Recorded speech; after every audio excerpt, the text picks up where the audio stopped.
Joe Bielig, you got some splaining to do. I understand you're back on Apple Mail.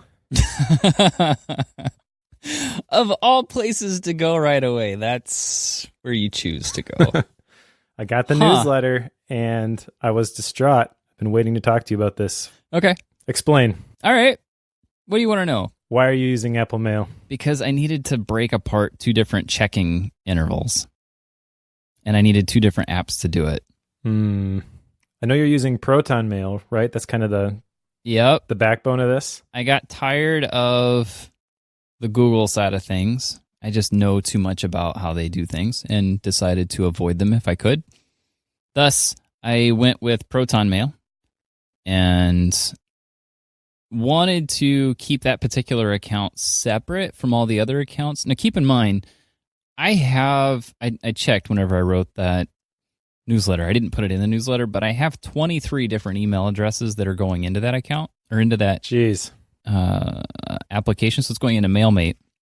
And I needed to keep this particular account separate because it's my main. And thus, I wanted to break that one apart entirely.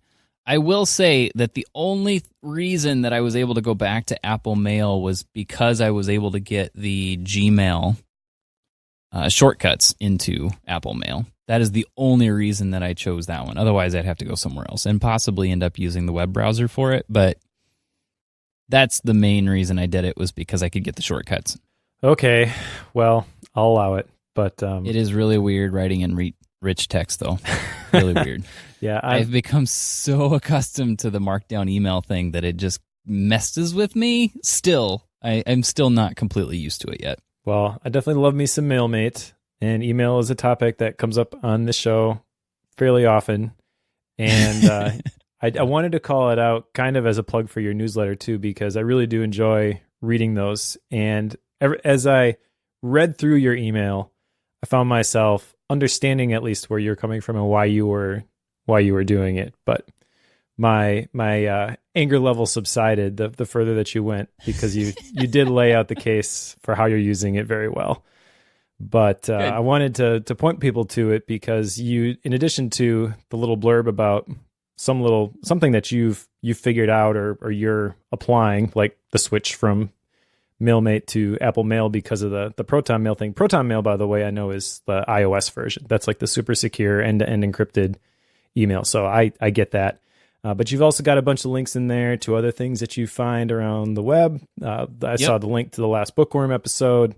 So I really do like the way that you curate all that stuff. And I find the stuff that you link to very well. I guess, we're pretty good friends, so maybe it's not a surprise that it would be in alignment with like the type of thing that I like to read. But chances are, if you're listening to Bookworm, you'd like that kind of thing too. So plug for Joe's newsletter, Weekly Impulse, even if you have to read it in Apple Mail. I will say that newsletter is very fun to put together because it gives me an excuse to be impulsive and go with my last minute decisions. So thank you for everyone who reads it, because you're feeding my run with shiny new stuff problem. All right. Should we get into some of these follow-up action items? Sure. All right. So I've got a couple of them here. I will go in order of failure, I guess, with set time every day for working out. That is not something that I have done particularly well. And that's kind of just because the last couple of weeks have been a little bit crazy. I'm going to try and figure out how to do that still, but it is on my radar. All right, so my next action item was to identify my power hours and to shade them on my daily planning sheet. I did this. I shaded the left side of my sheet with like a light yellow shading on the OmniGraffle file, and then exported that as a PDF. So there's the link. And it's enough to visually catch my eye and basically tell me this is special. Only put really important stuff here. And it seems to be working pretty well. I've been messing with the time frame. At first, it was 4 hours. It was from 8 to 12, basically everything before lunch. But I found that with my morning routine and then trying to squeeze in a workout sometime in the morning too, That was a little ambitious. So I dialed down what I considered my power hours to be those 3 hours from 9 to 12. Did you get the link? I did. I'm looking at this. Okay. Yes. Cool. Actually, I'm going to share this in the live chat too for the people who are listening live. So bonus to the premium members. Maybe that's what we should do when we share links on the show, is just put them in the live chat. Yeah, there we go. Everybody. So this is still a work in progress. This sheet I've edited so many times, but I'm really getting more and more happy with where this is at. I'm hoping to land on something that will stick for a significant amount of time. I pull this into GoodNotes on my iPad and fill it out that way. That kind of leads into my other action item, which was to write out my shutdown routine. I did this too, and I'm going to pull this up real quick because I want to get this right. Okay, so this is what I identified because I wanted to make it as simple as possible. I put empty my email, so I want to end the day with no emails in my inbox. I want to empty drafts, which that's an aspirational one at the moment because there are 300 drafts inside of drafts. Jeez. Yeah, it's stuff like this where like I jot it down and then I pull it up in my recent stuff, but then I just forget about it. So I need to get in the habit of like clearing this out, but I definitely want to do that. I want this to be like an ideas inbox. And then I want to close all my browser tabs. And the idea there being that all of my open loops are now gone. And if there's something that I'm in the middle of, I should really finish it before I quit. But this is like my signifying to myself that I'm done. And then I also want to plan tomorrow during my shutdown routine, which maybe seems a little bit weird. I've always done this the night before, but I'm thinking that as I'm closing all of the open loops, and that's like the ideal time to identify the stuff that's going to carry over. And I'm not going to forget like, oh yeah, I need to do this thing tomorrow and it screws up my plan. Does that make sense? So you're doing this at night? End of my workday. End of your workday. Okay. Yep. So empty the email, empty drafts, close my browser tabs, and then plan tomorrow using the sheet that I just shared. Do that at the end of my workday instead of at night before I go to bed. Because what I found is by the time I'm doing that right before I go to bed, it does help me empty my brain and helps me transition to sleep because I'm not trying to hang on to those things in my head. But I've also found that the distance between the end of my workday and when I actually fill out the sheet, there are some things that can fall through the cracks and I'll forget that, oh yeah, I have to do this other thing without opening up a task manager or a calendar to look at it. I just sit down, fill it out. And I think by doing it right after closing all the open loops and closing all the tabs specifically, that'll kind of give me a quick reminder of like the things that I've done during the day and the things that I have yet to do. So it's going to be fresh in my head and it's going to make planning my next day a lot easier and a lot more accurate, if that makes sense. Sure. There'll be no surprises for future Mike when he sits down the next day to get down to work. So that's my shutdown routine, my aspirational shutdown routine. I still need to implement this. But my action item was to write it out, and I did do that. Well done. Thank you. Proud of you. Good job, Mike. All right, and then you've got one. Ugh. Do I have to do this? Yes, you do. I didn't even touch this. Was that intentional, or you just didn't get around to it? I think I kind of borderline had PTSD from getting results. That's kind of what I figured. So this was sort of intentional then, right? Maybe, yeah. I'll put it this way. I looked at this every day since we recorded getting results. And every day I said, nope. Checked it off and moved on. So maybe that's Joe's rebellion against the book. But I didn't do this, and I have zero plans to do this. Yeah, so the actual action item is 3 MIT's question mark. Yes. So yes, if you decided no, then this is done. Yeah, totally. All right. Even in the show notes, I'm putting a check mark. Done. All right. That one's done. Oh, too fun. Well, before we jump into the book, I just want to call out one thing. Obviously, I didn't do... I suppose I would call that a success on the action item. But I will say this. It's kind of cool. We've already had a little bit of a back and forth here today on the live stream, which is for Bookworm Premium members. And if you're not a premium member, we've been alluding to this already. If you're not, you can become a member on the club, club.bookworm.fm. Just go over there, join the club, and you'll find links there to join the membership side of that. So also link in the show notes for that. So yes, lots of cool stuff that are in premium. We'll talk about that more at the end of the show. But for now, ready to jump into our book, Mike? Yeah, one other thing I'll just call out is that if you listen in Overcast, which a surprising number of people do, Marco Arment makes it really easy because there's the little $ icon in the bottom. You tap on that and it'll take you right to the membership page too. Love it. I love that he's done that. It makes it so easy. Yep. All right. So today's book is my choice, and it is Range: Why Generalists Triumph in a Specialized World by David Epstein. This was I believe, listener recommendation that got a ton of votes in the club, and I wanted to avoid Sapiens, so I looked for the next highest rated book. This happened to be it. It's a very interesting book. The cover says, "I loved Range" from Malcolm Gladwell, which makes a lot of sense. It's written in a lot of the same style, I would say. Although I think, we'll get into the specifics of the writer's style later, but I felt like David Epstein's was a little bit more approachable. It's same sort of format, though. There's 12 different chapters, which we're going to try to go through all of them and just get through them fairly quickly. They all have multiple stories, but really speak to a specific point. And David Epstein does a great job of telling a bunch of really, really good stories, tying them all together and kind of interweaving this fabric for this argument, which really is encapsulated by the subtitle of the book. But we're going to dive into the details here in a second. I have to say that whenever I was reading this book, I really enjoyed reading this because I felt like I was reading my story because I have been on so many different sectors and so many different career paths in the last decade that it kind of justified my jumping around to some degree. So I was grateful. I was like, thanks, David. You're feeding my interest in jumping around all over the place. So I liked this one. It was a good pick, Mike. Well done. Thanks. Well, it wasn't me. I just picked what the listeners recommended. So thank you, Bookworm listeners. Yeah, you had to make that call, though. I did.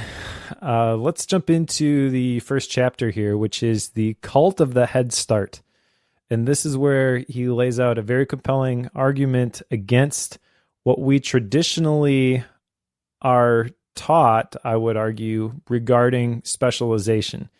This was really interesting to me. The stories that he mentions at the beginning of this, he compares and contrasts two famous people, well, famous at least to me.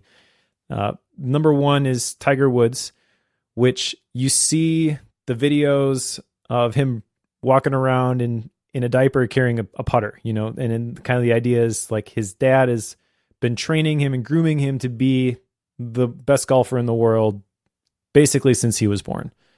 And then you contrast that with Roger Federer, who I don't believe he is the number one tennis player in the world at the moment, but he's probably the best tennis player ever. I used to play tennis in high school and college, so I still follow that world a little bit. I definitely know who Roger Federer is, even if a lot of the listeners maybe don't.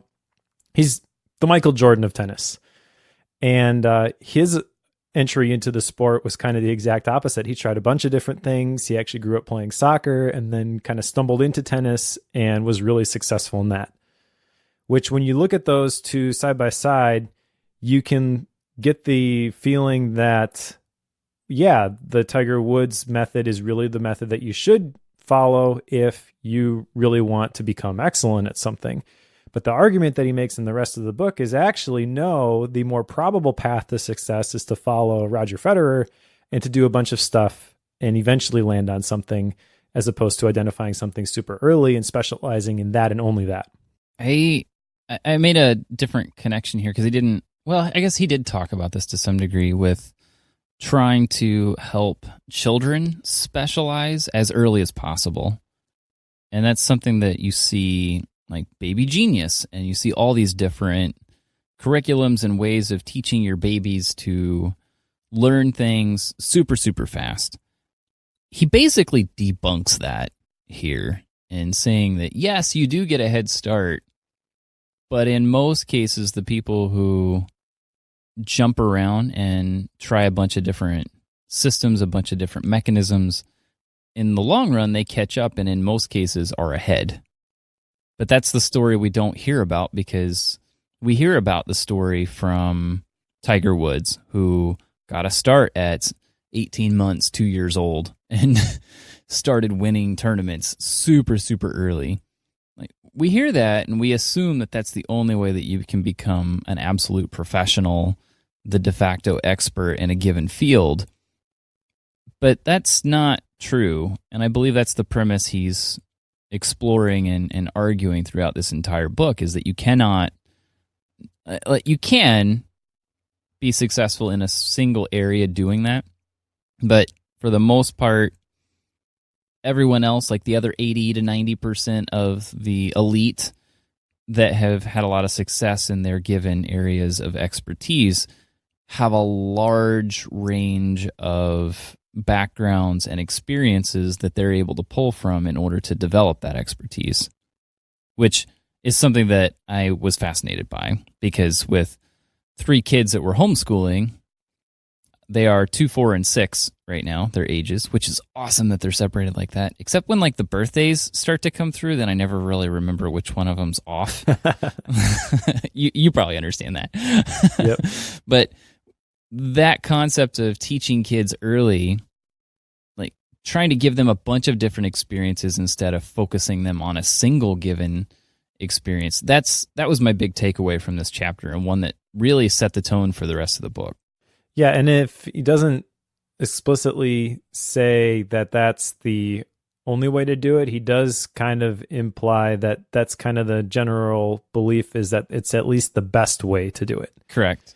And so from a parenting perspective, we have kids who are a little bit older, and they're still exploring stuff, and some of the stuff that they are into, like soccer, for example. I actually didn't play soccer until high school, and then ended up playing on a high school team that my junior year lost in the state finals. It turned out I was actually pretty good at it. I was all conference, I think, my junior and senior year, but I picked it up in high school, basically. So my story is kind of weird, but it kind of in the back of my mind, I've always wondered, like, well, what if I had started sooner? And this book basically made me feel not so bad about that, or not so bad about, as our kids are getting involved in these sports, doing them at a recreational level. Like, as soon as you are 5 or 6 and you play soccer, there's pressure to join the traveling teams and be gone every single weekend and have practice 3 nights a week. And I've always kind of pushed back against that, is like, well, it's not really necessary. Right. But in the back of my mind, I'm always like, well, am I removing opportunities for my kids then if I don't let them try that stuff? And this book basically was saying, no, you're doing the right thing. So yeah. Validation, I guess. Confirmation bias, at least. There you go. Well, I can say, coming from the other side of that coin, like, our kids aren't old enough to really get into the heavy sports side of things, at least in my opinion. I have talked to a few parents and like, oh, your oldest is 6? Has she been doing dance for a couple of years? Like, no, she's 6. Let her have fun. Right. Like, maybe that's fun for her, but I'm not certain that something competitive in any form would be good for her in this particular case. So no, we're not going to do that. Now, it's also interesting though, because like the examples that they use in here a lot are like sports and music. And I was also classically trained in the Suzuki method, which we'll talk more about that when it gets into that chapter. But I have been playing violin since I was 5.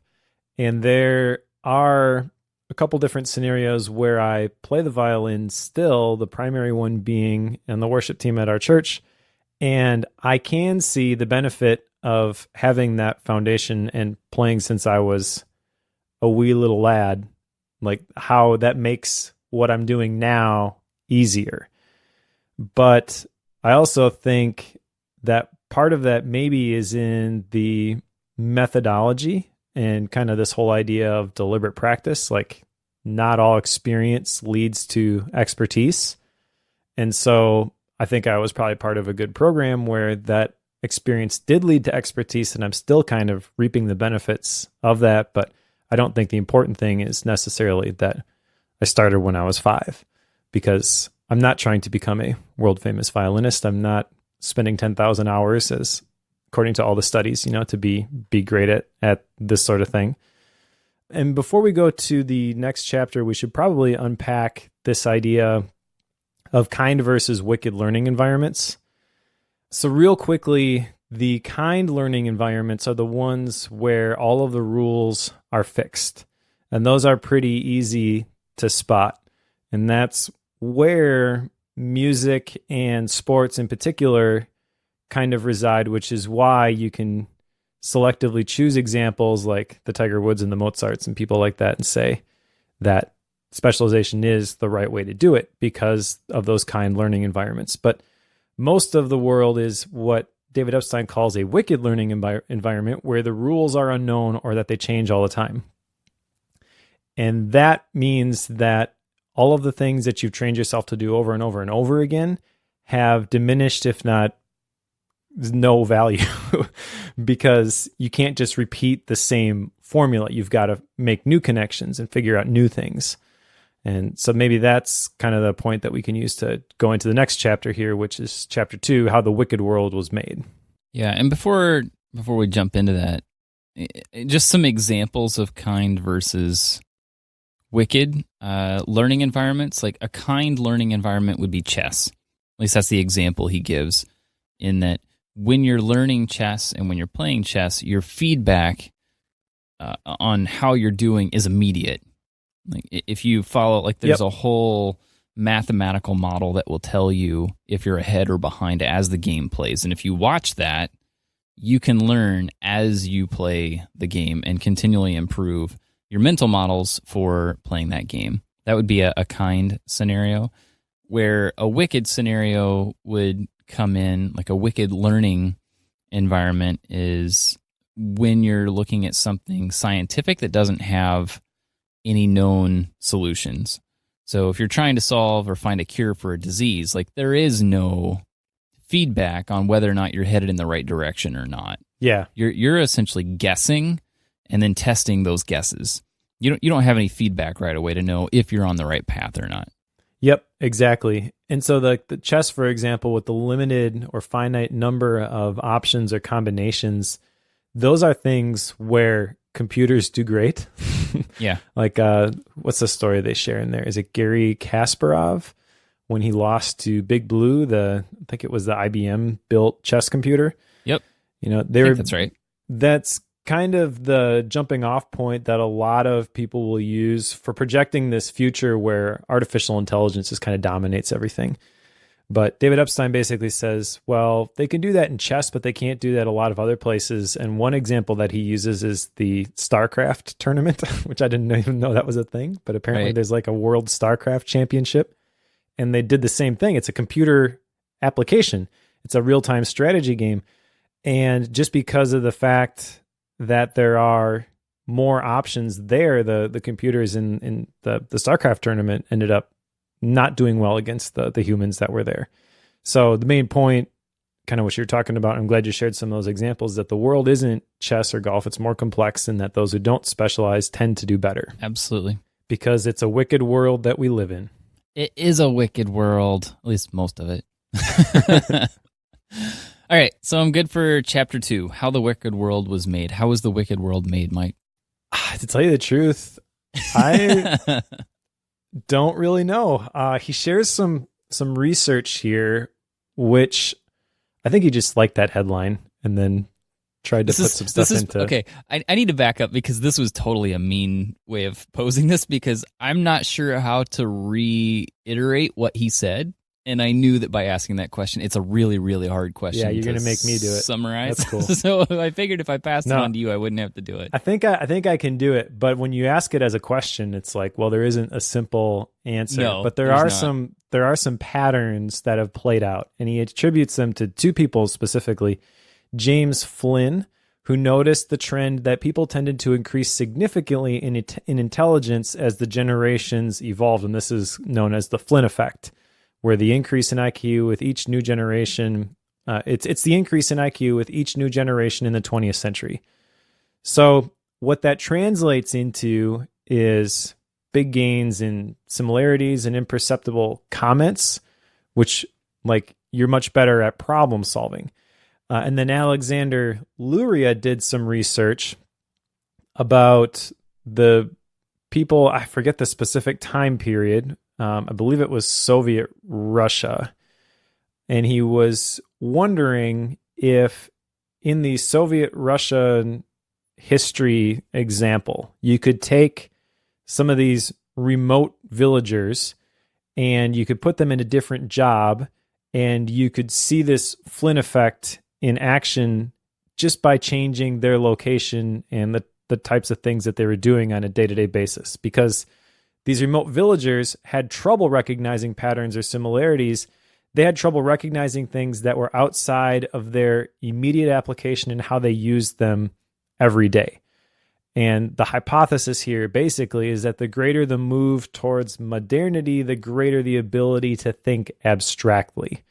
So modern life requires range. That's kind of how we got here and why the world is so wicked. Again, in his definition, just meaning that there's no clearly set boundaries or clearly defined rules that everybody plays by. You really don't know where the edges are. You have to kind of figure that out. And so if you've grown up in a tiny little farm in Iowa, there's basically some cultural things there which have been working against you as it pertains to developing this range, which will help you be more successful as you go forward. The people who tend to be more modern, civilized maybe is the term that would go here, although that doesn't really feel right, then they kind of have an advantage here. Although I kind of am wondering if there's a limit to this. So it's easy to look back in the last couple hundred years and say, oh yeah, here's the trend. But as everybody carries the entirety of the internet in their pocket, I think there's probably a limit to this where it does more harm than good at some point. I don't know that for sure, but Kel Newport probably agrees with me. I think you're working around this really well because it's difficult to explain how did we get in a scenario where we don't have clean lines on what works and what doesn't every day. If you go back to the agrarian lifestyle, I came from a farm, and I know, like, if you walk out onto the farmyard, you can look and see everything that needs to be done. Like, you can physically see it, and by looking at your fields whether or not you've been successful or not. You can tell, and you notice those subtleties over time. But when you start getting into more of these, intellectual property style products, which we have done for decades now, as you step more and more into that, it's very difficult to see your feedback loop and to know if you are succeeding or not. So I think it's not as simple as it used to be, and over time we've had to develop these ways of thinking as a society to, I guess, analogize. Analogies? How do you say that? Analogize? That works. How's that word work? I don't know. You have to use analogies in order to develop the thinking around it, which we'll get into a little bit later. He does go into that quite a bit, but it's a long process that happened to develop this wicked world that we now live in. That's, I think, the summary there. Yeah. He says on page 46, exposure to the modern world has made us better adapted for complexity, and that has manifested as flexibility with profound implications for the breadth of our intellectual world. I do think, though, that we kind of are at this tipping point with this, because with the internet, you have the ability to be connected with anybody, anywhere, and you can find people who are like you, which means that there is the possibility that you get connected to these groups, and instead of giving you a bunch of different perspectives and ideas, they're just reinforcing the echo chamber that you're in. And you kind of see a negative picture of this in like the neo-Nazi stuff that goes around on like Facebook and Twitter, where it's a very small portion of the population, but they all hang out same place together. And so you get this like groupthink mentality, and it feels like this big movement, and they're galvanized to spread their ideals and do their stuff. So you've got the ability to connect yourself with all these different ideas, and you just have to make sure that they're legitimate ideas. So like these universities he mentions foster specialist thinking. Education is too narrow. Students must be taught to think before being taught what to think. Well, if all you did was surf Facebook and social media, you're not really being taught what to think, but you probably think you are. Like there's a lot of information out there, and it's hard to tell at a glance like what's true and what's not. So it's very easy to find justifications for your beliefs, even if they happen to be wrong. And that's something that is worth questioning. It's something that I try to do, is always ask myself, like, well, what if I'm wrong? You know, what if there's a better way to think about this or to solve this problem? And not just to get so set in my ways that this is the way I've always done things, this is the way I'm going to continue to do things. There's obviously some benefit to that, but there could also be, you know, a lot of people who think they know a lot about a subject because they read a couple Facebook news posts and they looked legit. Right. You know, the whole idea of the fake news stuff, like that's not new since Donald Trump became president. Like Snopes has been around for a long time trying to discredit that stuff and point out the things that people are just like verbally vomiting on the internet and like, oh, actually none of that is true, but it sounds good, you know? And then you get people who read that and then they're like, hey, I'm an expert in this because I know some facts. Okay, well, maybe you know some facts, and maybe the facts aren't even intentionally wrong, but they're telling the wrong story. And you just completely use it to support the wrong story without bothering to take a step back and see the whole picture. I feel like that's easier than ever to do, is to reinforce your default perspective, I guess. And the real value of range is taking into consideration all of those other perspectives, understanding that one of them might be the key to going to the next level for yourself, not as an attack on the way you do things just because it's different. So after chapter 2, I feel like there should be, like, he doesn't have this book broken out into parts, but I feel like if he had, see, we rail on books all the times for going into 3 parts for this and that and the other thing. Yeah. And then we get a book where they don't do that, and now I find myself trying to break it into 3 parts. Yep. But chapter 3, at least my take was that he made a shift in the way he was presenting things, and he went from making the argument for developing range in your thinking to showing ways to do that, or at least telling stories about how it has happened in the past.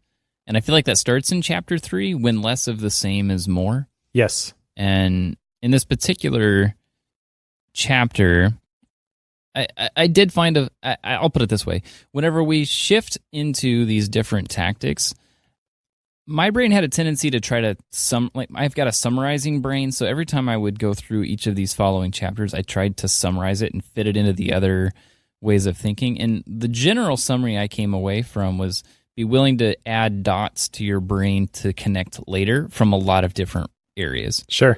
Like that's the very, very broad sense that I came to. But with this particular chapter, when less of the same is more, I really came away from this thinking about the medical system with how we develop specialists in a lot of areas. Because his essential point here, if I grasped it correctly, is that we need to be willing to step outside our normal domains in order to understand potential new ways of doing things within our domain.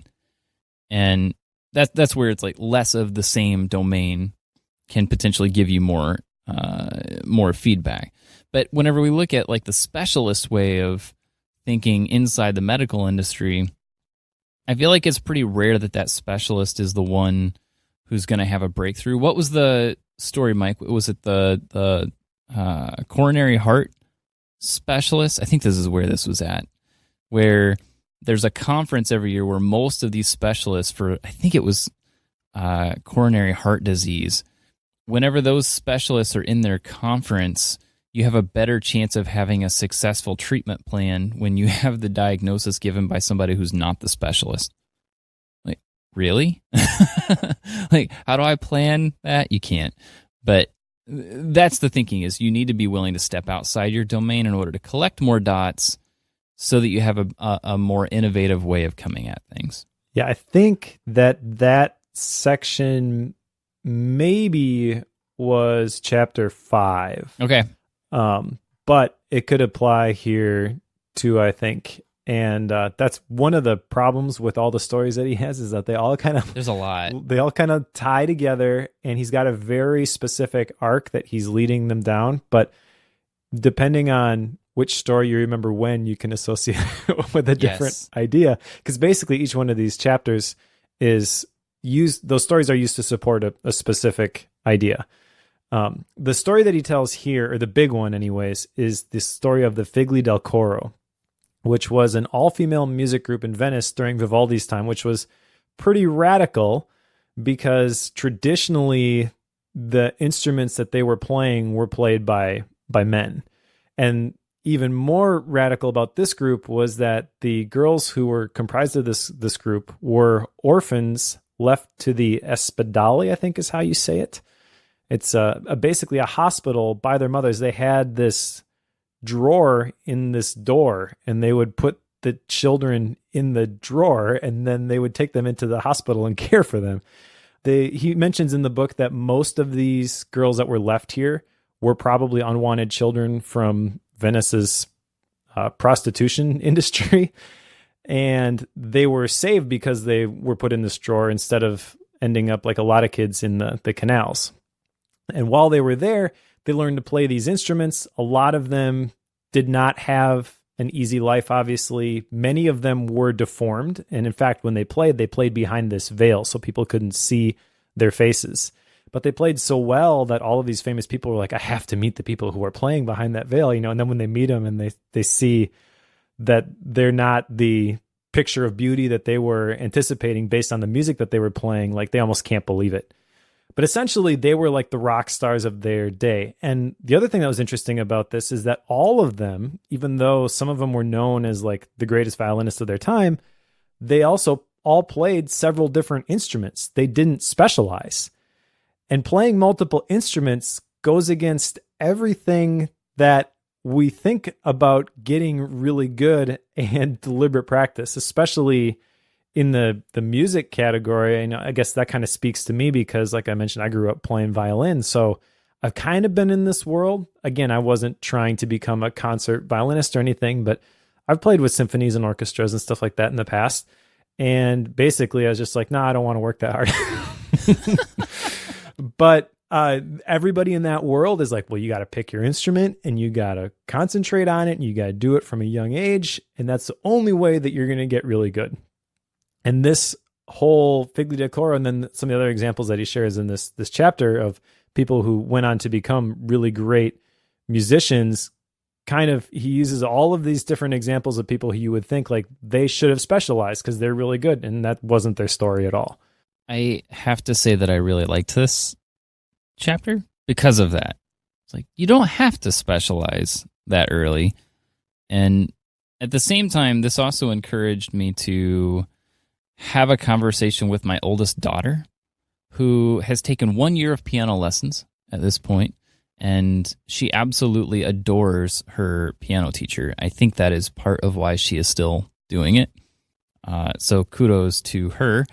But I'm also starting to question, should we be introducing other instruments? Should we be encouraging the singing side of things? Like, what should we be trying to help her with in that given domain?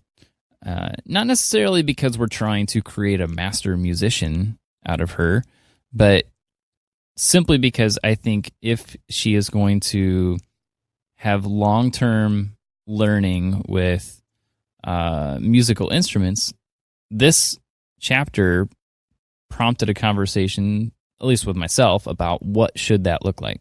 So I don't have an action item around this per se, but I at least am thinking through the future for our kids when it comes to how do they learn specific instruments, or in other domains like in the sciences, how do we make sure they have a lot of experiences around different types of science, or a whole bunch of different ways of coming at mathematical models?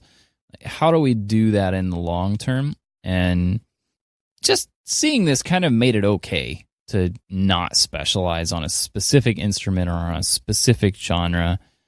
And honestly, that's pretty freeing, Mike. Like, I don't have to try to figure out which of these my kid is really good at and loves doing, and then encourage just that one and focus on that one. Right. Let them play. Let them go with a whole bunch of different things. Exactly. They're going to be way better in the long run anyway.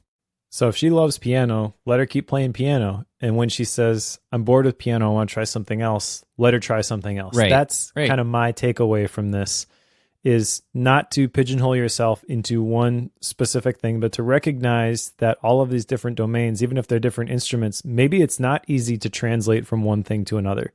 So I grew up playing violin. I tried to learn piano at one point. I could never get the left hand to work. Just wasn't happening. So the traditional model, and really the way that I grew up learning to play an instrument, was this whole idea of deliberate practice, focusing on error prevention. But he makes the point here that many great musicians, what they do is they learn to improvise. Lots of great musicians don't take the traditional path because they hate those formal lessons. So if your child, or even yourself, if you wanted to pick up the guitar or learn an instrument, go ahead and do it. And then if you absolutely hate the traditional way of doing things, look for a different way to do things. I kind of wish I had done that growing up. I grew up classically trained, and I could play Vivaldi's Four Seasons when I was 10 years old.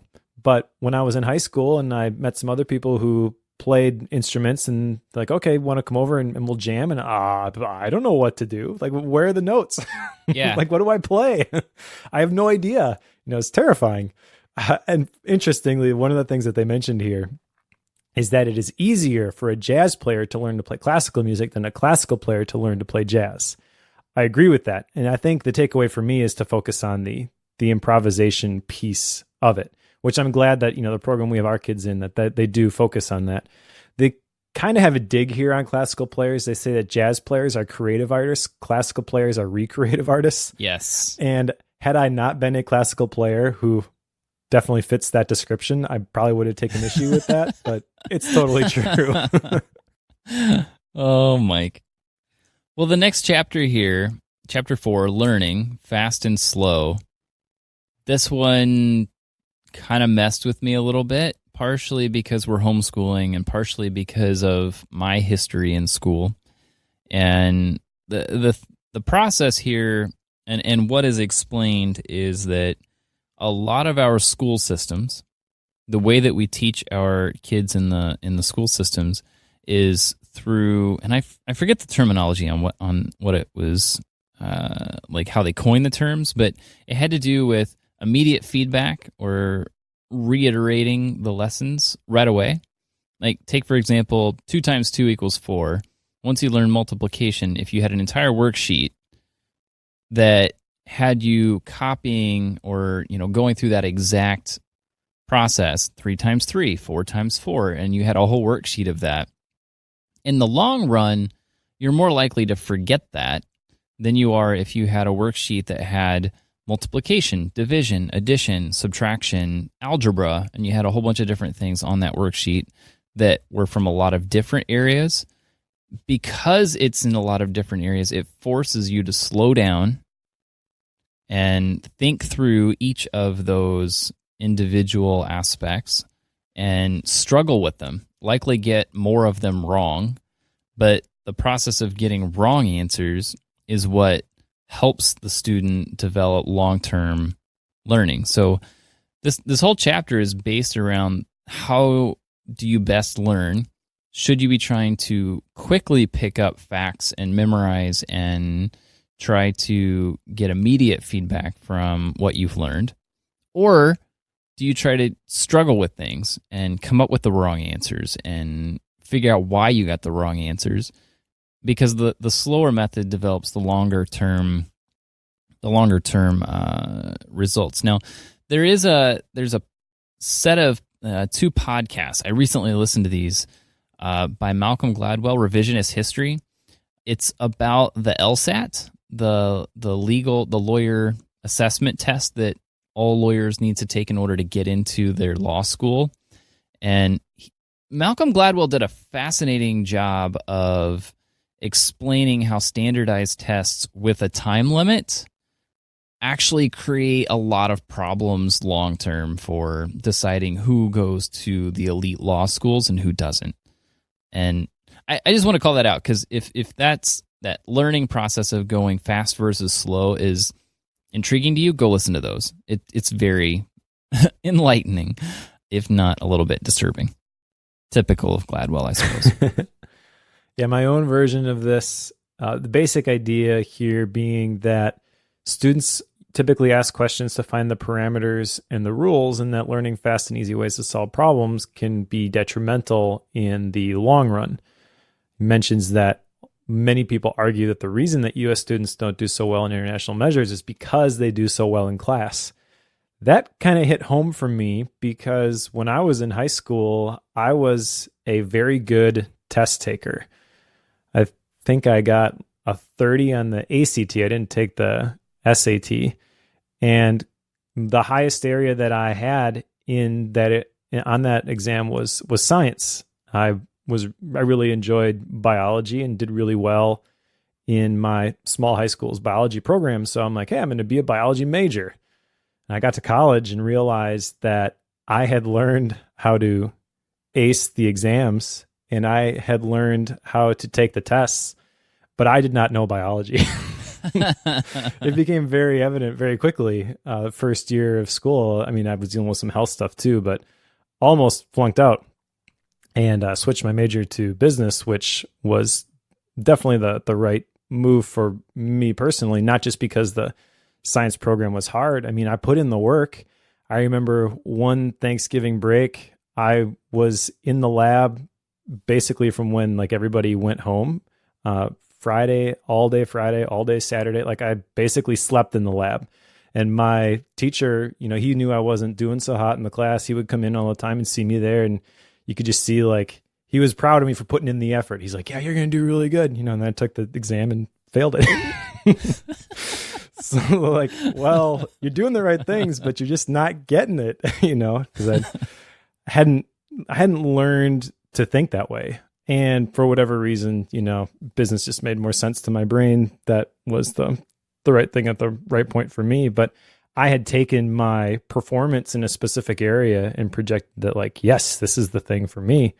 And I look back on it now and I can recognize that I had learned to do things the fast way. But had I learned to do things the slow way, I'm sure that I would have had a much better foundation for that. And it would have been much more manageable for me.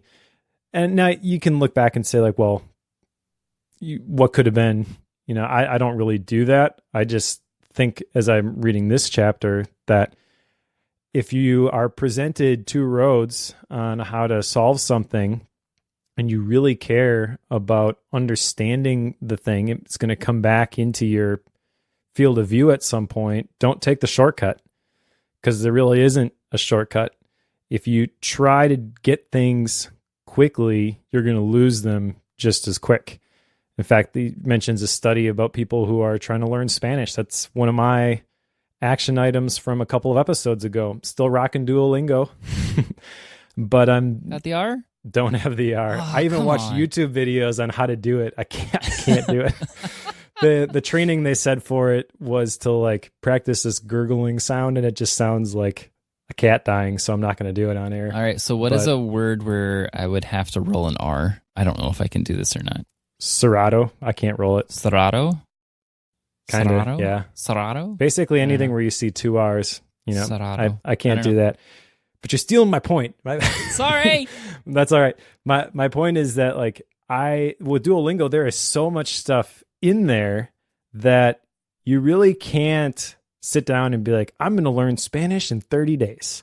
Maybe you could if you just like flew to Spain and you were completely immersed in it. There's been lots of studies and stories of people who have done that sort of thing and they learn stuff a lot faster. But I'm just going through it methodically, and I'm on to like level 2, I guess, of the 7 that are there. But I'm not just like going through the way it's done. They have these different checkpoints, and before each checkpoint, they have all these different categories. Each of the categories you have to complete at least the initial level in order to go on to the next one. And there are basically 5 levels for each of these different categories. And a lot of them are like the same basic concepts, just repeated over and over and over and over and over and over and over in different ways.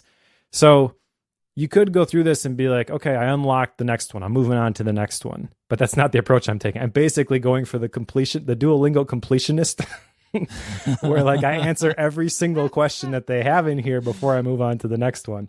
So it's taking me a while. I'm putting in a lot of effort, but already I can tell that this is giving me a foundation where I actually understand this stuff, as opposed to just passing the test like I did in high school and now finding myself in a situation where like I don't remember a word of Spanish. I have to start over. So I am starting over, but I'm not looking for the shortcut. Nice. Well, let's move on to, because we got a number of chapters to roll through here.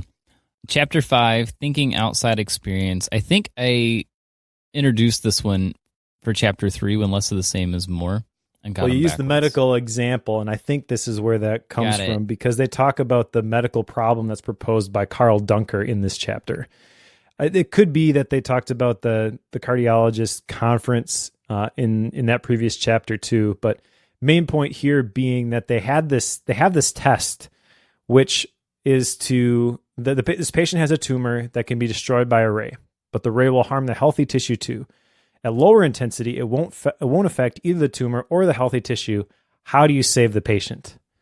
And the vast majority of people... Real quick. Did you figure this out before you saw the answer? Well, I did after I started reading the other stories. Okay. So I couldn't figure it out the first time. And then he shares another story, totally different domain, about a general who's trying to capture this city, and he can do it if he gets all his troops there at the same time. There's several roads that lead there, kind of like a wagon wheel, but mines on the road mean that only a few soldiers can travel safely at a time. So as soon as he said there's several roads that lead there like a wagon wheel, I kind of got the picture of, oh, you could do that with the ray too. Sure. But without that second story, I wouldn't have got it. And then he tells a third story about a fire chief who is trying to put out this fire. All the townspeople are throwing buckets of water on this thing. He tells everybody to stop, fill their bucket with water, and everybody throw it at the same time. And then that's how they're able to extinguish the fire. So the point he's making is that you can combine these different stories, and you can very easily get led to the answer of, well, just get multiple rays, dial down the intensity, shoot them from different directions, and the healthy tissue all around the tumor, which is in the stomach, I believe, is going to, or the heart, wherever, like that's going to take out the tumor, but it's not going to impact the tissue around it. And I thought that was a really cool exercise. And I see a lot of parallels to what we do with Bookworm with this, where we read all these different books, we get all these different perspectives, even the ones that we totally hate, we completely disagree with. I'm looking at you, Amanda Palmer. Like, it gives you a little bit, it gives you a little bit more of a complete picture, and then you can draw things from those. When you read those books, you may not even realize that you're going to find something of value there 6 months, 6 years down the road. But you now have that as a dot that you can connect, and you're building out your mental toolbox, basically. Yeah, this is the chapter where they get into analogical thinking. That's what I was trying to think of earlier and failed, but it's where you're using experience and knowledge from another domain and using the analogy of how things work in that other domain in order to inform your current domain that you're working on.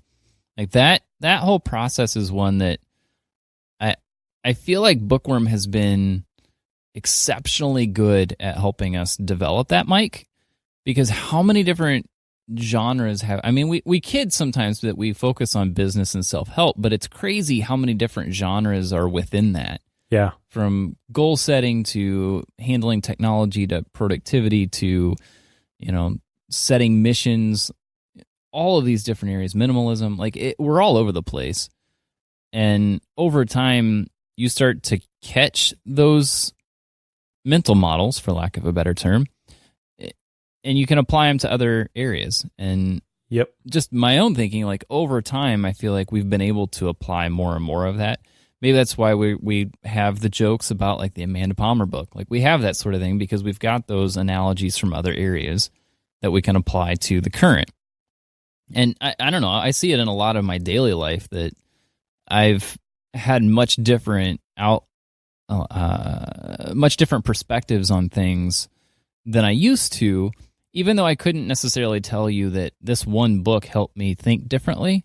It has more to do with the variety of books that we've gone through have helped to develop that way of thinking. So I guess that's an encouragement to anyone who's listening to this that doesn't read. Just start reading. Maybe that should be our creed for people who listen to this. Reading. Just start reading. Yep. Yeah, it's a cumulative effect, and the diversity of the perspectives is really where the magic is, but it requires the right perspective too, because it's easy to read a bunch of stuff and develop a bunch of skill and proficiency in a specific area and think that you've got it all figured out. And then so when someone comes and says something maybe in an inelegant way and challenges that idea, it's easy to dismiss it because, well, I know all this stuff in this particular domain. And if you do that, then you're losing the value of the inside view versus the outside view that he talks about here. And he mentions like the inside view, that's dangerous because the more details that you know about your scenario, the more likely you are to say it will occur. That's why he says that 90% of major infrastructure projects go over budget, because the more details you know, the more overconfident you get, which I thought was a really interesting observation. We learned about that in Scrum, and he just attributes it to the waterfall method. But I think that this definitely is a piece of it too, where you are studying this thing and you think that you've identified every possible scenario, everything that can go wrong. And you're like, oh, well, that's not that big a deal. We can work around that. But then when you get out there, like you realize what you didn't know at the time. My parents are going through this right now. They're having their place in Door County being worked on, and it's been like one mishap after another. And the builder was there this week and told him like, oh, I'm really sorry that there's so much trouble with this. He's like, everything that could go wrong has gone wrong. He's kind of making the point like, well, we're out of the woods now. And you're like, well, I'm not so sure. Yeah. There's more stuff that could go wrong. We're sure of it. I don't buy that. Yeah. You don't know what you don't know. The next chapter here is chapter 6, The Trouble with Too Much Grit. I like this one. I do too. And he brings out Angela Duckworth, who wrote the book Grit. Yep. And I really enjoyed him working through her process and some of her learnings after having written or gone through all the research process for it. But the general principle here is that if you have so much grit that you are so focused on your current project and can't step away from it in order to gain broader thinking, the chances are it's going to take you longer to get the thing done if you get it done at all. And I love that. It like gives me license to go do new stuff and try to step away from it. But he does bring out some of even Angela Duckworth's issues with what has happened as a result of her research, and how it has gotten to be such a big indicator, like the tests that show grit and people who see how grit scores are indicators for other success in different areas. And part of her process was to show that single scores don't have that big of, like, they have troubles with having pure accuracy whenever you use a single score for things. And that's exactly what people are doing with her own tests. So even she has issues with the way people are interpreting her own research. So yeah, people take it too far, basically. Yeah, it's a good idea. There's truth there, but if you take it to the extreme, then it can be counterproductive.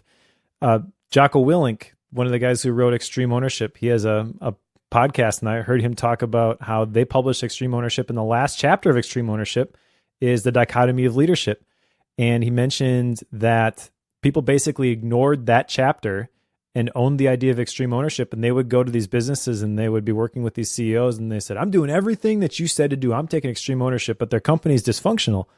And Jocko's like, well, yeah, but you're not letting your people do it. Like you've got to have a balance there.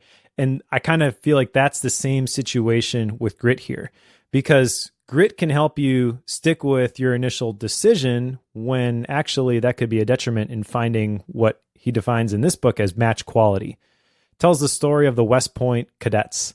And basically people were joining, graduating, going through all the tough stuff, hanging out as long as they needed to get all the benefits and then leaving.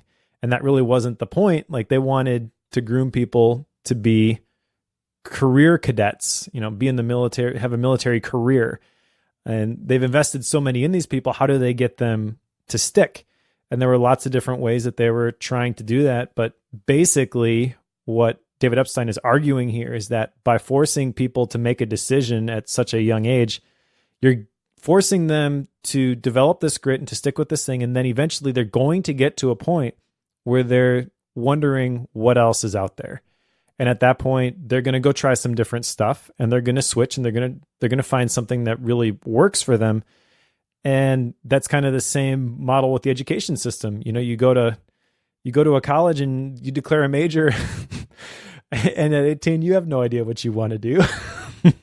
Right. Right. So you're going to invest $50,000 a year in some of these private schools to find out what you want to do. Like, we'll just put a pin in that for now. But the argument that he makes here is that switchers are really winners. He quotes Seth Godin. He says, we fail when we stick with tasks that we didn't have the guts to quit. And I think that's really true. My own kind of career path is a little bit weird, and I've kind of stumbled into this thing, writing, podcasting, screencasting, just in the last couple of years. I mean, if you would have told me at 18, okay, you got to pick your career and you got to stick with it for the rest of your life. Like, there's no way I would have picked this. I was terrified to talk into a microphone the first time that I did it. Yeah.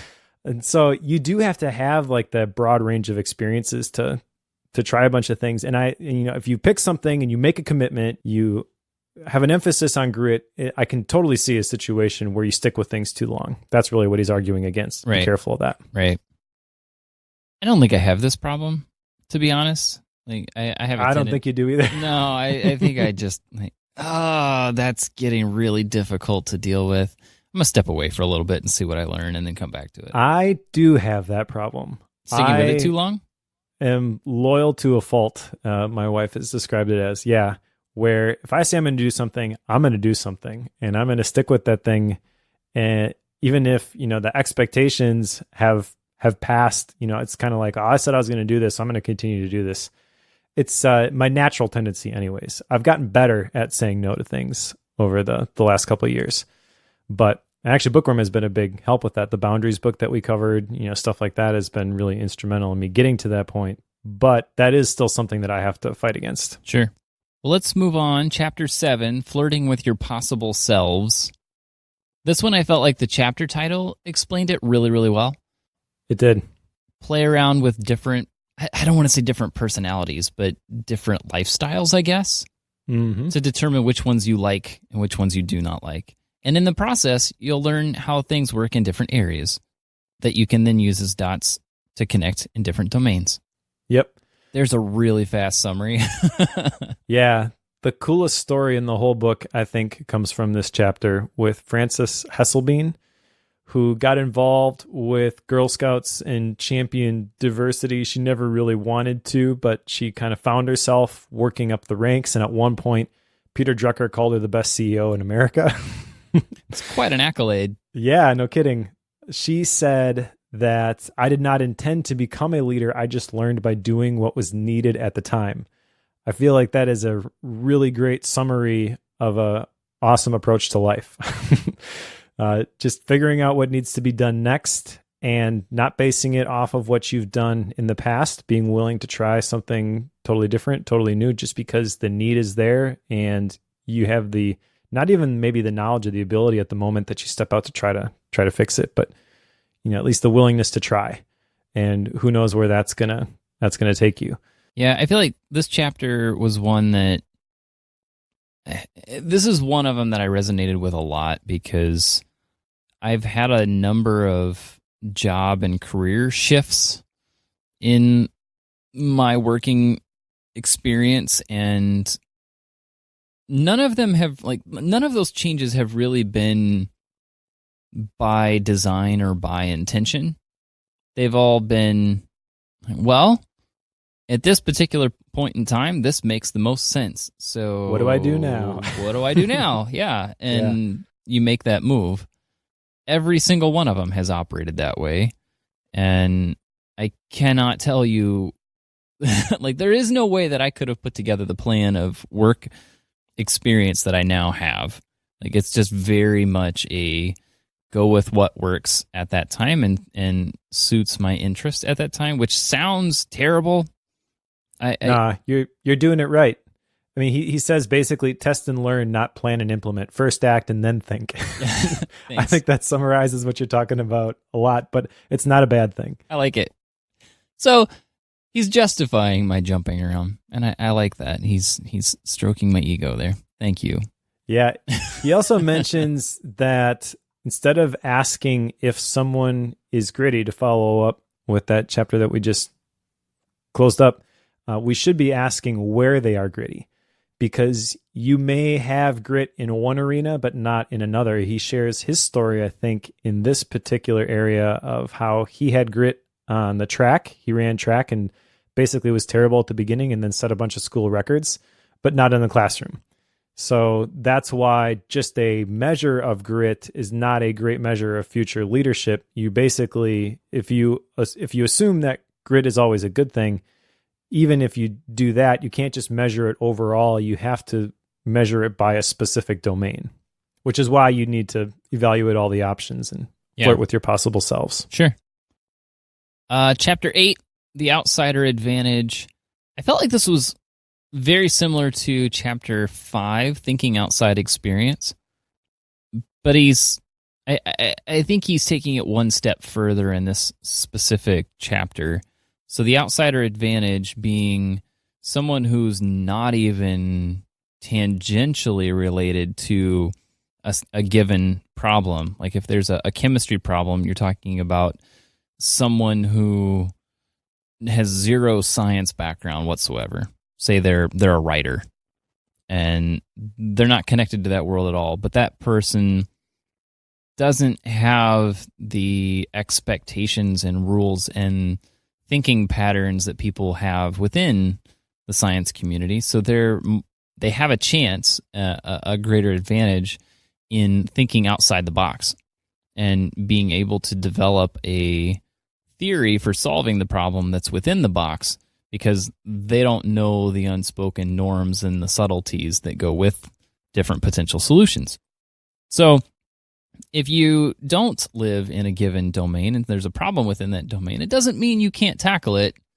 It just means that other people may not understand your solution right away, and you may have a lot of explaining to do, as a couple of the people in this chapter had to do. So if you're an outsider, it is your advantage. But that's where the value lies. Correct. He mentions the Einstellung effect. I think that's how you say it, which is the tendency for problem solvers to only employ familiar methods, even if better ones are available. And some of the stories that he mentions is like through this company, Innocentive, I think it was Eli Lilly.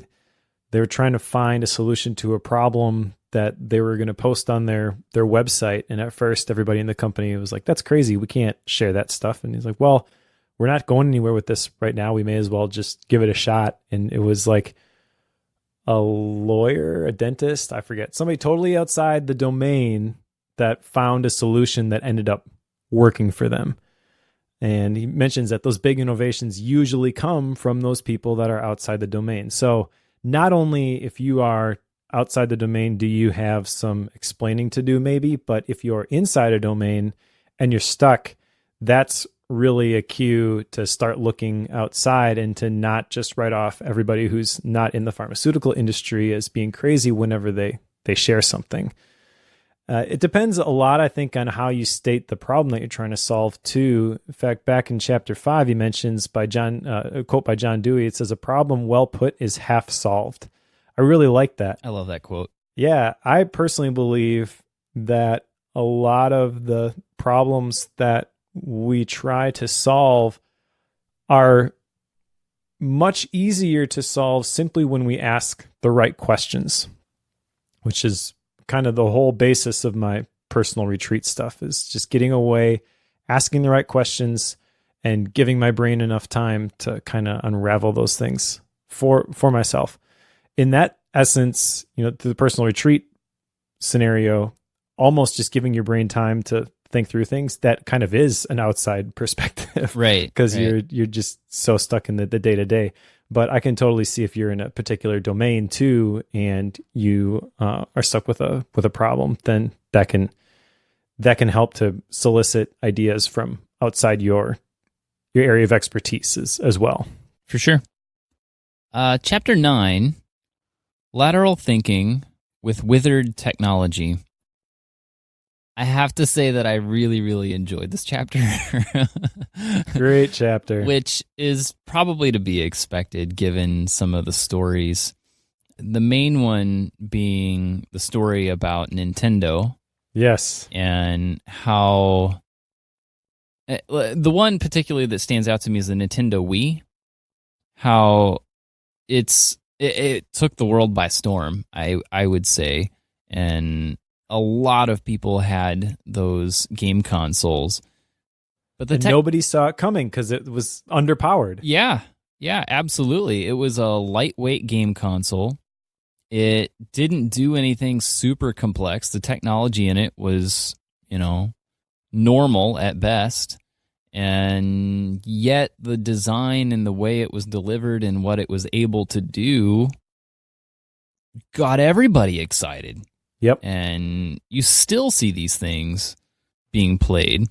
And all of that came from being willing to not necessarily try to develop a brand new technology, but use what was out there and reinterpret it in a different way, renegotiate the way that you would normally use that technology.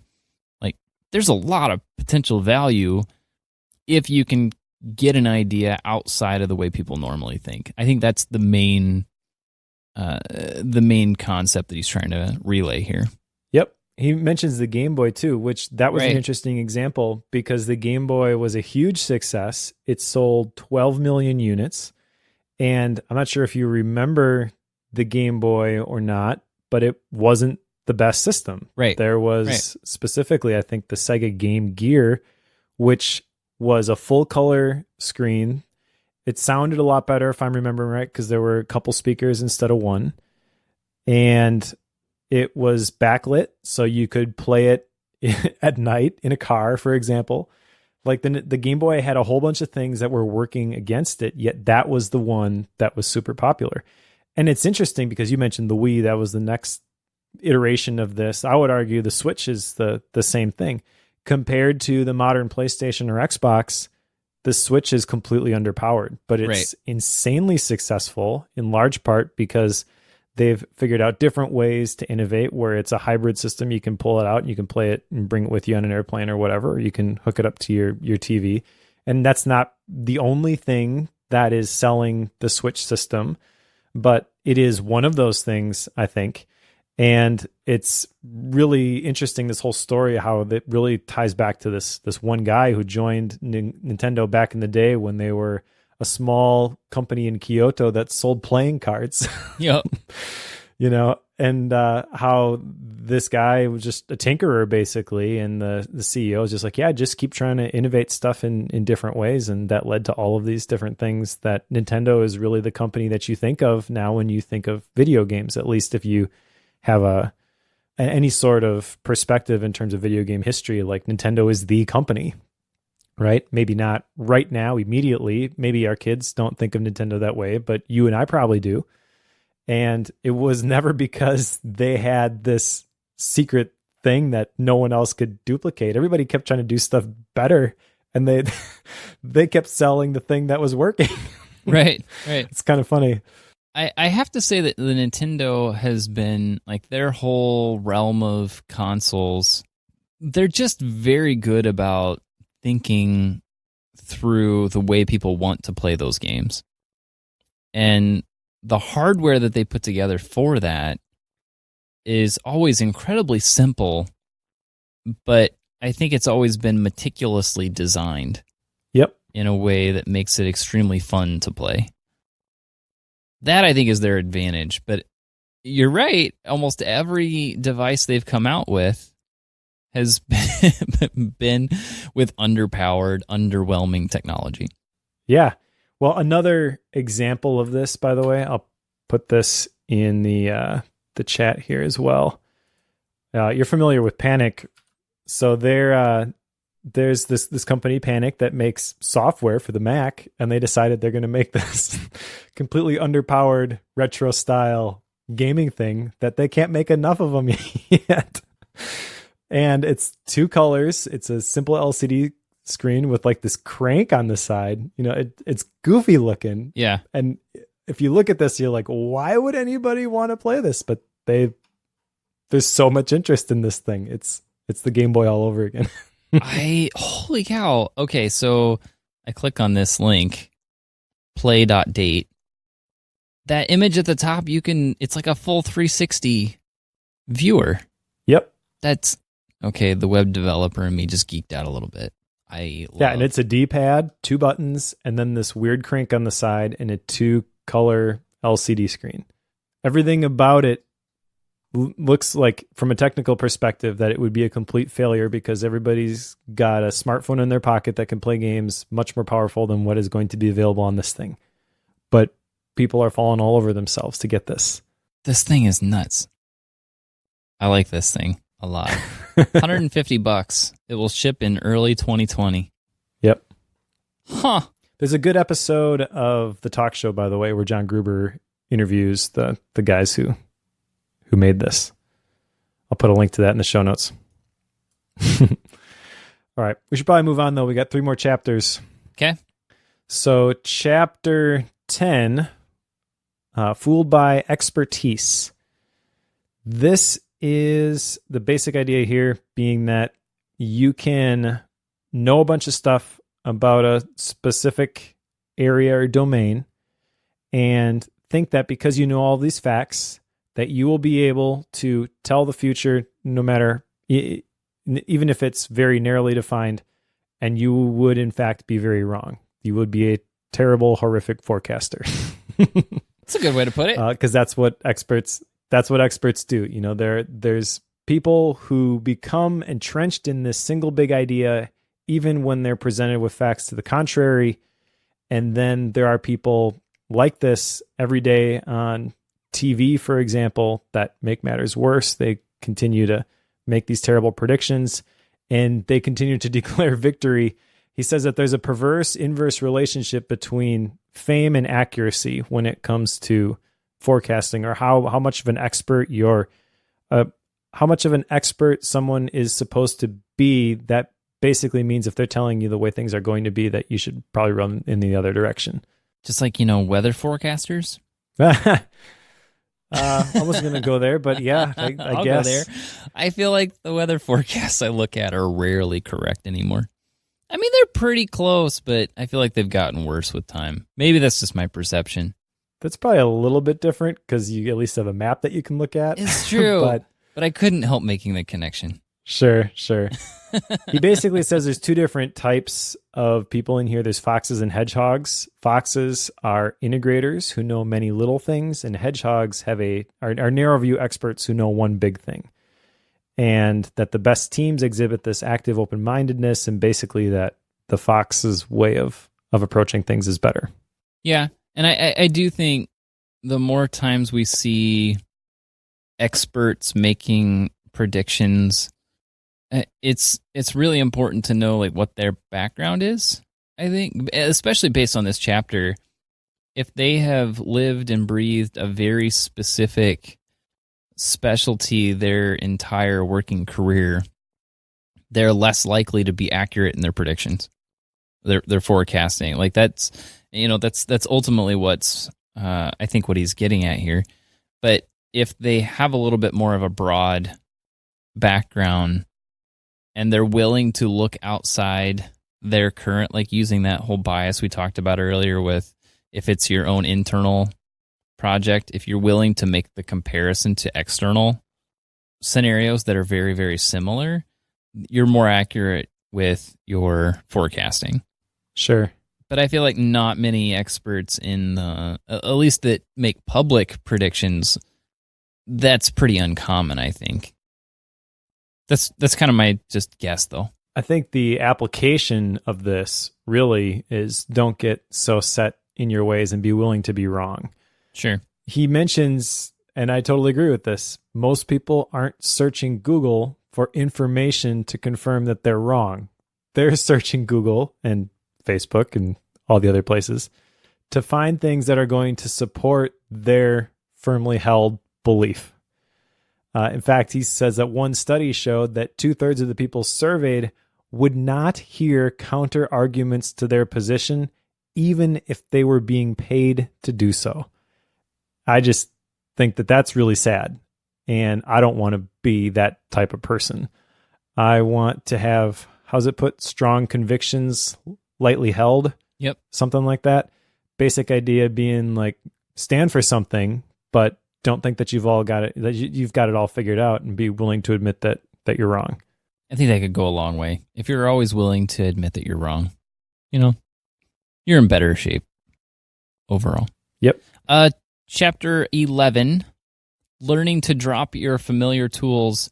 Ignoring the chapter itself and just looking at the title, I could not help but think about dropping all of my productivity tools, Mike. I could not separate that until I got into. Well, you already dropped MailMate, so I didn't drop it. I still use it, but I could not help but make that correlation. Yeah. Well, the story behind this is the firefighters who battle the national park fires, the really big wildfires, and how they can be working really hard and have it contained, and then in a moment lose control of the thing. And they tell stories of how one specific example, I think it was in 1994, they were fighting a fire, and all of a sudden it leaped a river or something, and it was advancing at 11 feet per second, which is insane to think about how fast that is moving, to be honest. And at that point, you're like, oh man, I got to get out of here. And the thing that they would tell people to do would be to drop your tools and run. And it he looked at a bunch of different stories like that, and the people who didn't make it, basically, they continued to hold their tools even though they were told, put the stuff down, put your chainsaw down, and just book it for the exit. How they were so ingrained mentally to hang on to their tools because that's the thing that they could control. Essentially, putting down your tools is an admission that things are outside of your control. And I can understand that conceptually. I'd like to think that if I'm in that situation, I would be able to say, no, I'm going to preserve myself, not my tools. But I don't know. People who study me closely could probably point to several examples of how I refuse to do that. So yeah, I don't know. And the different other stories that tie into that, like the Challenger explosion, they basically knew enough to understand that was going to happen, but because they have this whole mantra built on data, and they even talk about the sign hanging in Mission Control, that something like, in God we trust, all others bring data, or something like that. So there's obviously this big emphasis on data. And when somebody says, I just don't feel right about this thing, and they say, well, where's the data? And I don't have any to support it. It's very easy to just sweep that under the rug. And then after the fact say, oh, shoot, I guess I should have said something. Right. I think this does come out in a lot of different areas. I run into this quite a bit with setting up sound for bands and such, because I have my own preferences with microphones and the way I set things up and how I position things like monitors and things on stage. I just have my own way of doing things. Most sound people who do this on a regular basis, you understand what I'm talking about. You want the microphone positioned in a very specific way in comparison to that monitor on the floor.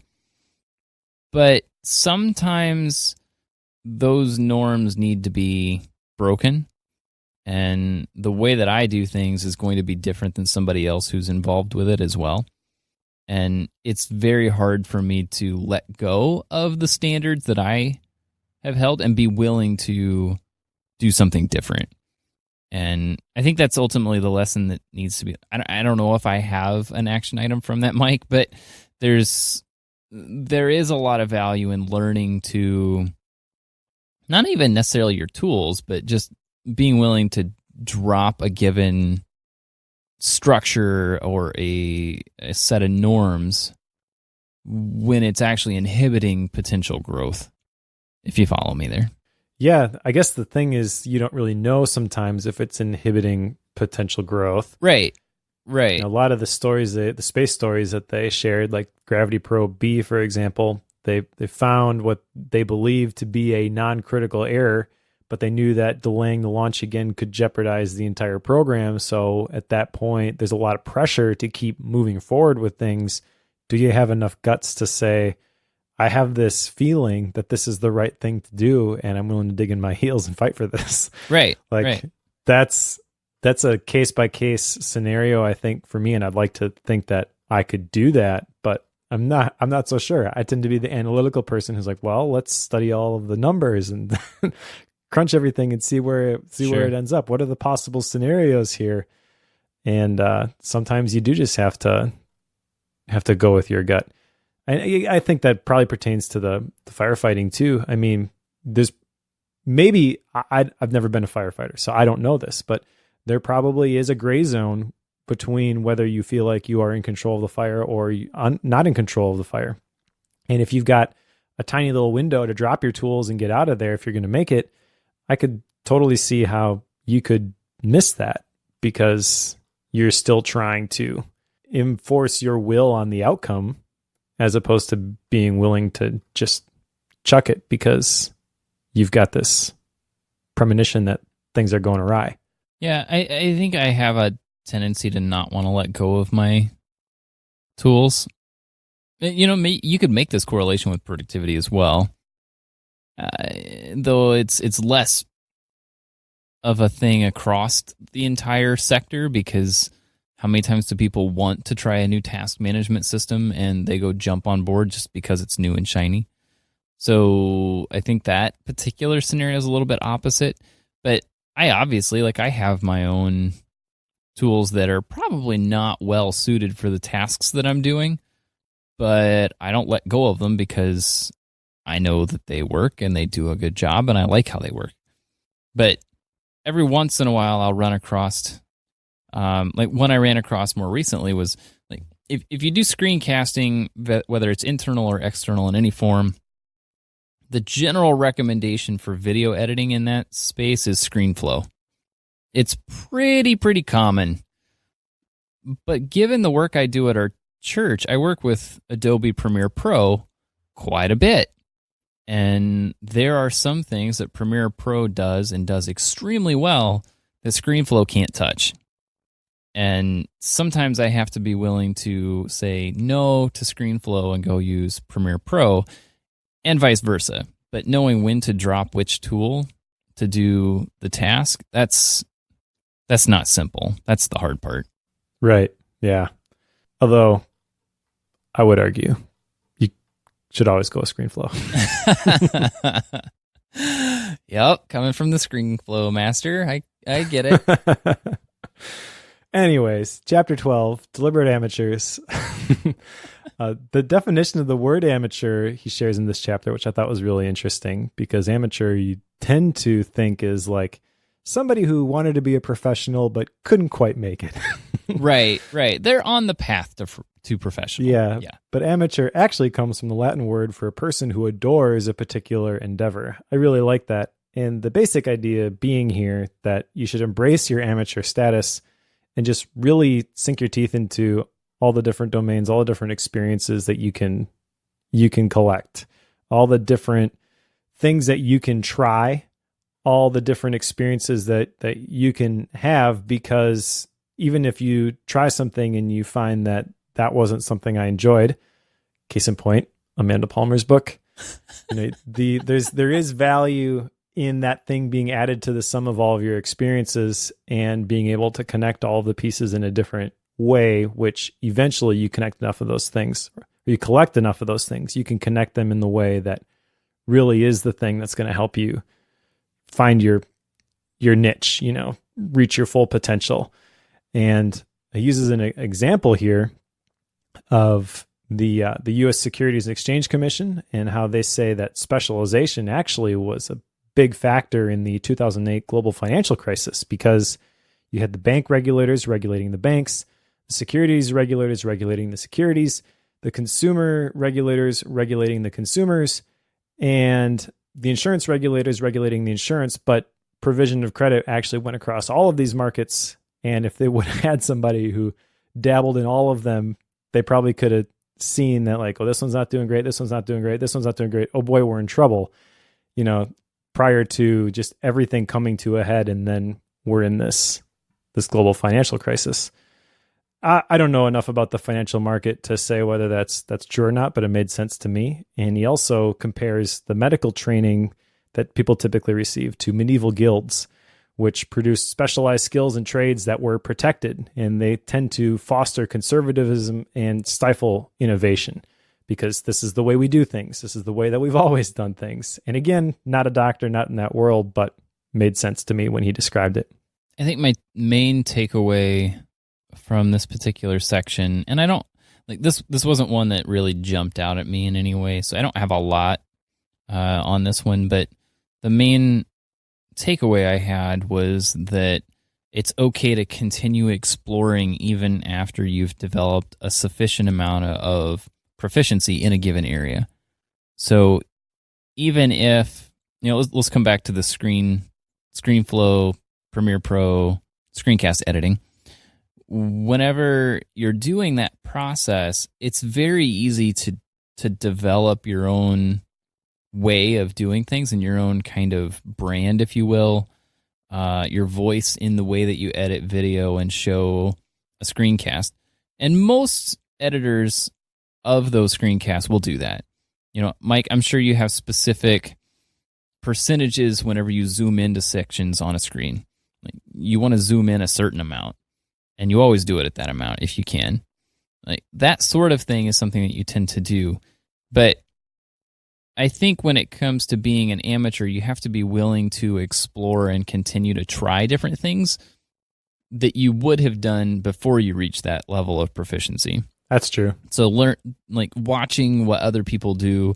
Like, for example, when I watch your screencasts, I see how you do things in comparison to how I do them. And Max Sparky does it differently. And some folks on Don McAllister's team do it differently yet.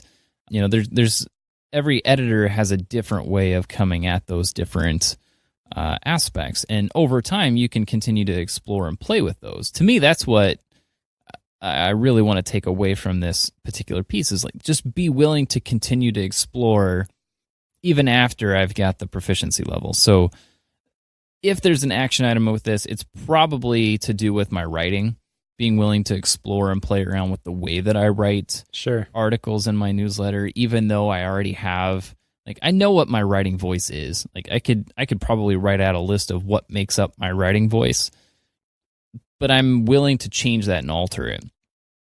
So that's an area that I'm probably going to be working on in upcoming days to continue to improve that. But that hopefully that point is coming across, that you have to be willing to explore even though you have, I don't want to say a professional level of skill in a given area, but a sufficient proficiency to do an extremely good job in an area. Well, I think it's fair to say a professional level of skill, and I think that kind of just highlights the point that you may technically be a professional, but think like an amateur. Sure, yeah. Which I think is probably a great place to end this. I like it. Never stop learning. Thus, always listen to Bookworm. Exactly. Action items? All right, what do you got? I actually don't have any. The thing I put down was try more stuff, I guess. Is this like my 3 MITs? No, reading this book, I felt like there was a very compelling story around the idea that we mentioned right at the beginning, that range, why generals triumph in a specialized world. Like, you kind of get the idea just from that subtitle. But this is kind of interesting too, because I got asked by somebody recently, like, what do you think about Blinkist? And I'm like, well, it's kind of like going to the gym and putting no weight on the bar and saying, there, I worked out today. Right. Like, yes, you got the key ideas, but you didn't put forth any effort in order to get them. So they really have little value for you. So very simple premise behind the content that is in this book. But having gone through and read the almost 300 pages, you feel like you get a lot more out of it by the end. But it's not very specific stuff. I feel like it's very general mindset stuff. I feel like I said the same thing when we did Malcolm Gladwell with Blink, which makes sense. These guys are kind of cut from the same cloth. I liked David Epstein a little bit better than Malcolm Gladwell, by the way. But I don't have anything specific that I'm like, oh yeah, that was a great idea and I'm going to start doing that. I just think this is a mindset that I want to continue to employ. So as an example, as I read through this, I recognize that me trying to learn Spanish, for example, that is an application of this range principle that I am already doing and provides further motivation for me to keep going with it. But there was nothing in here that would have triggered go learn Spanish, even though I mentioned like there's the studies at the beginning. Like, the stories that are in here are very much geared towards, this is a historical event that happened. Sure. And he's using it to support an idea, but there's not a specific application of the idea that he's telling you prescriptively, this is how you do it. So I don't have any specific action items from here. Sure. I have one, and it comes from some of the earlier chapters in the book, but set some intentions for homeschooling as we teach our girls. And this is especially top of mind right now because we're getting ready to start school in about 4 days as we're recording this. So my wife and I need to, and have plans to this weekend, work through what is our 3 to 5 year goal for different things to teach our girls in the next 3 to 5 years. And we could do that, as it comes and just pay attention and do it that way. But it's hard to know when to shift and when to introduce something if you don't have some form of a master plan there. And I even hesitate to use the term master plan, and that's why I say intentions. Like, it's not a locked in outline that we have to follow regardless. We're not going to be too gritty with it, but we do need to at least set some form of a goal. And a lot of this particular book helped me to see that and gave me a number of ways that we could potentially introduce those aspects. So that's what we need to do. That's my main action item. My one and only, Mike. All right. Then I guess style and rating. Hit me. I've been putting this off because I don't know exactly how to rate this. I probably have said something in the past about how the best books inspire lots of different action items. I have no action items from this book. I also thought it was a great book. It's a very entertaining read. It breaks your model. It does break my model, so I have to make a new model. Uh-oh. I will say before I pick the rating here that the stories that he selects are just incredible, and the way that he tells them is incredible. There's a lot of stories in here that I had heard before. In the first chapter, there's a story of the Polgar sisters, which I think came from Malcolm Gladwell. Yeah, we've read that one before. Yeah. Yeah, but the way that David Epstein tells the stories, I don't know if he's just sharing details that are more in line with what I care about, but I just felt that these stories really resonated with me. Almost every single one that he shared. And I didn't feel ever like he was trying to shoehorn a story in to loosely support a point that he was trying to make. I felt like every story that he shared was very, very well integrated, and there was nothing that I would have cut out from this book. That being said, again, like it's really one core idea that you get from this book. It's almost 300 pages long, but I really enjoyed it. The only thing I can say negative about it is it was kind of a pain to try to make a MindNote file for this because there were so many stories. I kind of picked select ones that impacted me towards the end and didn't try to capture them all. Sure. But if you're just looking for an entertaining book that you can learn something from, I think almost anybody could benefit from reading range. I'm going to put it at 4.5. And the only reason I hesitate at all and why I say, I'm not sure what to rate this is because I enjoyed this book so much. I was considering rating it a 5. I kind of want to save the 5s for the books that just completely rock my world and blow me out of the water. But this was a really, really good book. I felt very glad to be reading it whenever I would pick it up to read it, even though I went through it probably at a slower pace than I thought I was going to, just because it is pretty meaty. I don't think it's inapproachable. I don't think you have to be an intellectual in order to understand it. I feel like anybody could pick this book up, read it, be entertained by it, and walk away understanding that you don't need to be specializing and picking the things that you think are going to be building this specific career, that there is value in a breadth of experiences. And I think that's a really valuable idea too. So I think that's something that probably everybody should apply. So for those reasons, 4.5. Well, I will put it at a 5.0. And it's primarily because I can already see, I finished reading it a handful of days ago, and I can already tell that it has made a pretty big impact on how I view things day to day. Even though I can't tell you what those, when it happens, I couldn't tell you that it was happening. But when I reflect on the day, I can tell that this book has had a pretty massive impact on the way that I view different interactions and the way that I view learning and the way that I try to connect things. Like I've tried to do the whole analogy connection process a handful of times just in the last couple days. And I never would have done that without having read this. And it's led to some pretty big problem-solving scenarios for me. So I think there's a ton of value in this book. I absolutely loved it. It's 300 pages long, not quite, but it needed to be that long, which is kind of weird to say. I feel like when we have a book that's 350 pages long, we usually come away saying, that should have been a blog post. This is not that. No. There's a lot here.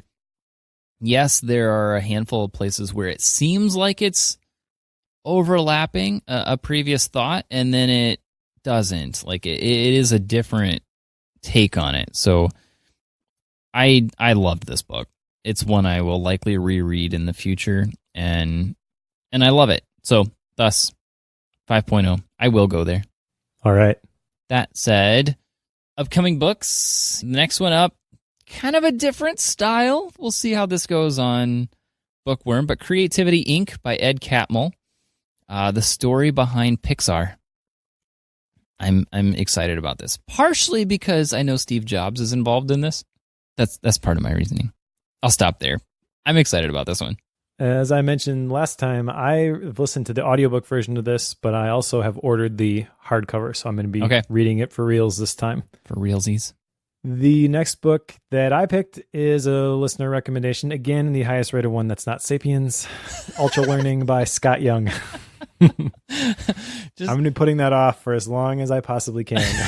And I'm guessing that's not because you don't want to read it, it's because it's long. Is that fair? Mainly, yeah. Okay. But Ultra Learning, when I saw this one come across my radar the other day, and I saw it on like an Amazon page or something, and I was immediately intrigued by the idea behind it. It was actually in my Amazon cart already. Sure. So I was kind of looking for a reason to read this anyways. Okay. I don't know. The introduction is by James Clear. Oh, now I'm interested. It's amazing how that happens. So that said, I guess Gap Books, in between here and there, I'm actually picking up a tried and true classic again, Mike. Getting Things Done by David Allen. I'm rereading it at this moment, partially because I'm realizing that having started working at the church full time, I'm having to change a number of systems. Thus, some of the writing and the changes you see in, like, I'm now using OmniFocus for this, and like you see some of those things coming out. This is why, because my whole work environment has changed, and I feel like rereading GTD would help me in that systems building process. So I'm curious to see my thoughts on it at this point, having gone through all these other books. So that'll be a fascinating reread. All right. We may have to revisit that one officially, the Bookworm, again in the future. Okay. Episode 100, maybe. Got a Gap book, Mike? Yeah, my Gap book is a book that was recommended to me by my brother, and I'm going to put this with an asterisk, but it's Playing with Fire by Scott Rikens. FIRE is this whole movement, stands for Financial Independence, Retire Early, and there's a whole community around this, which is maybe a little bit more extreme than I would prefer. Let me put it that way. Okay. But the ideas behind some of this stuff, well, if you go look for FIRE on Google or something, you'll see some weird stuff. Okay. But the basic idea is don't spend money on junk you don't want. Figure out what really is important to you and then save as much as you can. And by doing that, there's like this whole community around this, kind of led by people like Mr. Money Mustache.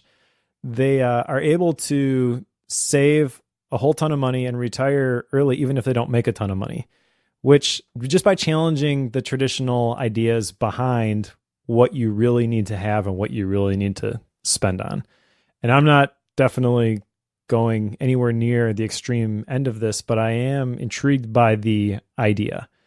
You know, if you decide that you want to have a $6 latte from Starbucks every day, that's fine if that's important to you. But most people who do that, maybe it's just a default, you know? And so if you add all that up and then you are able to identify that that is adding however many years to you before you can reach financial independence, maybe that's enough incentive to change some of your habits. You know, that's kind of the takeaway for me on this stuff.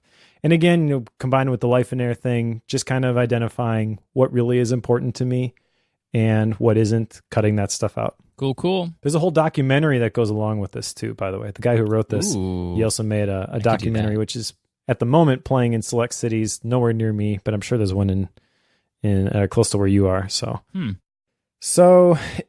if you want to recommend a book, you can do so in the club. Just go to club.bookworm.fm. There's a whole recommendation sections button. That's where we pick these books that we're going to be reading. You can vote for the ones that you want us to cover. You can make a recommendation. If you don't see one, I'll call out one specifically because I did it last time and I really want to see it climb the charts. Margin by Richard Swenson. I feel like that's an idea that's worth unpacking on Bookworm. So if you want us to pick it, you can increase the likelihood of that by going over to the club and clicking the vote button below Margin. Did you recommend that one? I got it started. Got it. I was thinking, it's like, wait, I saw that one, but I think Mike recommended that. It's like, wouldn't you just pick it? I could, but it's more fun to vote for it. It's more fun to, yeah. For the most part, I try to pick stuff that the community is interested in. Interesting. So does that mean I need to start putting my own stuff on there? Go for it. That'd be interesting. I'm not sure I want to do that. Anyway, club.bookworm.fm/membership. This is where the folks who are currently listening to this as we record it live, hello. If you're a premium member, you get special perks like listening to the show live. There's a awesome wallpaper that Mike put together that is a Bookworm super high-res desktop background photo that you can use for that. Mike also just caught up on a bunch of his MindNode files. So there's a bunch of new MindNode files there. I've recorded, I think, 2 or 3 Gap Book episodes that are yet to be released, one of which will be released tomorrow. So those who are listening live, stay tuned tomorrow. So there are a lot of cool perks that come with being a premium member of Bookworm. So if you haven't already, club.bookworm.fm/membership, you can join the club and get all the great perks that come with that. Next time, we're going to start with a different book, different style of book, Creativity Inc. by Ed Catmull, and we'll learn about the story behind Pixar.